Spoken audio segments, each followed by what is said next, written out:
Brought you by UTL solar 78,000కు subsidy పొందండి. సబ్సిడీతో UTL on grid solar system ను ఇన్స్టాల్ చేసుకోండి. సచివాలయంలో ప్రతిష్ఠించే తెలంగాణ తల్లి విగ్రహంపై పొలిటికల్ లొల్లి మొదలైంది.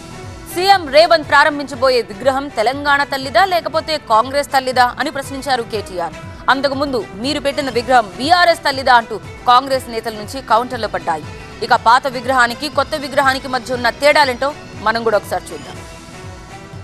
తెలంగాణ తల్లి కొత్త విగ్రహంపై కాంగ్రెస్ బీఆర్ఎస్ మధ్య రాజకీయ రగడ షురు అయింది. అయితే పాత విగ్రహంలో ఉన్నవేంటి, కొత్త విగ్రహంలో లేనివేంటి, అలాగే కొత్త విగ్రహంలో ఉన్నవేంటి, పాత విగ్రహంలో లేని అంశాలేంటి అనే దానిపై ఆసక్తికరమైన చర్చ నడుస్తోంది.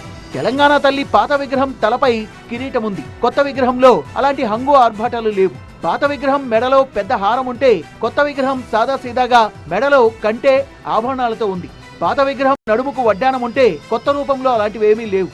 పాత విగ్రహం కుడి చేతిలో జొన్న మొక్కజొన్న కంకులుంటే, కొత్త విగ్రహం కుడి చేతితో అభయహస్తమిస్తూ దర్శనమిస్తోంది. పాత విగ్రహం ఎడమ చేతిలో బతుకమ్మ ఉంటే, కొత్త విగ్రహం ఎడమ చేతిలో జొన్న మొక్కజొన్న సజ్జ వరి కంకులు ఉన్నాయి. తెలంగాణ పల్లెపడుచును ప్రతిబింబించేలా ఉంది కొత్త విగ్రహం.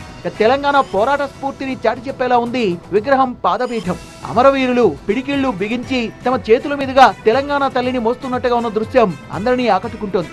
అయితే ఈ పాత కొత్త విగ్రహాల గొడవ సరికొత్త రాజకీయ ఆగ్రహవేశాలకు దారితీస్తోంది. తెలంగాణ తల్లి కొత్త విగ్రహం రూపురేఖలపై బీఆర్ఎస్ కాంగ్రెస్ నేతల మధ్య మాటల తూటాలు పెరుగుతున్నాయి. సచివాలయంలో పెట్టే విగ్రహం తెలంగాణ తల్లిదేనా లేక కాంగ్రెస్ తల్లిదే అంటూ కేటీఆర్ ఘాటు కామెంట్లు చేయడంతో కాకరేగింది. రేవంత్ రెడ్డి గారు ప్రతిష్ఠిస్తున్నది తెలంగాణ తల్లా లేకపోతే కాంగ్రెస్ తల్లా ఎవరు అనేది ఇంతవరకు ఎవరికి తెలియదు.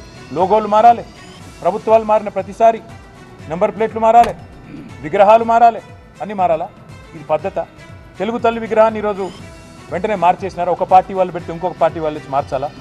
మరి అలా అయితే అంతకుముందు మీరు ఏర్పాటు చేసిన విగ్రహం బీఆర్ఎస్ తల్లిదే అంటూ కేటీఆర్ కు ఘాటుగా కౌంటర్ ఇచ్చారు టీపీసీసీ చీఫ్ మహేష్ కుమార్ గౌడ్. అంటే మీరు ఆనాడు పెడితే అది తెలంగాణ తల్లి, మేము పెడితే కాంగ్రెస్ తల్లి. మీరు ఆనాడు టీఆర్ఎస్ తల్లిని పెట్టినారా?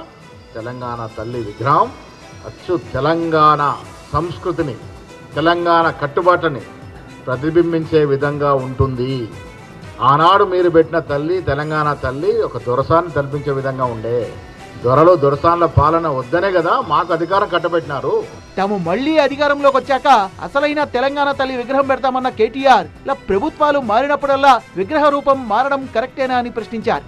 అందుకే నేను రేవంత్ రెడ్డికి చెప్పేది ఒకటే, 4 ఏళ్ల తర్వాత వచ్చేది ఖచ్చితంగా మళ్ళీ బీఆర్ఎస్ ప్రభుత్వమే. ఈరోజు నువ్వు రాహుల్ గాంధీ తండ్రి విగ్రహం ఎక్కడైతే పెట్టినవో అక్కడ ఖచ్చితంగా తెలంగాణ తల్లి ఏ రూపంలో ఉండాలనో ఆ రూపంలో ఉంటుంది. మీరు అధికారంలోకి వచ్చేది లేదు, తెలంగాణ తల్లి విగ్రహం మారేది లేదు అంటూ కేటీఆర్ కు కౌంటర్ ఇచ్చారు టీపీసీసీ చీఫ్. అసలు అధికారులకు వస్తే కదా ఎందుకు పగటి కళ్ళుగా అంటా ఉన్నారు కేటీఆర్ గారు? లక్షల వేల కోట్ల ప్రజా సొమ్ముని కాజేసిన మిమ్మల్ని తెలంగాణ ప్రజలు మళ్ళీ ఎందుకు అధికారులు తీసుకొస్తారని అనుకుంటా ఉన్నారు మీరు? ఈ విగ్రహాలు ఆగ్రహాలు ఎటు దారి తీస్తాయో చూడాలి. Brought you by UTL solar 78,000కు సబ్సిడీ పొందండి. సబ్సిడీతో UTL on grid solar system ను ఇన్స్టాల్ చేసుకోండి.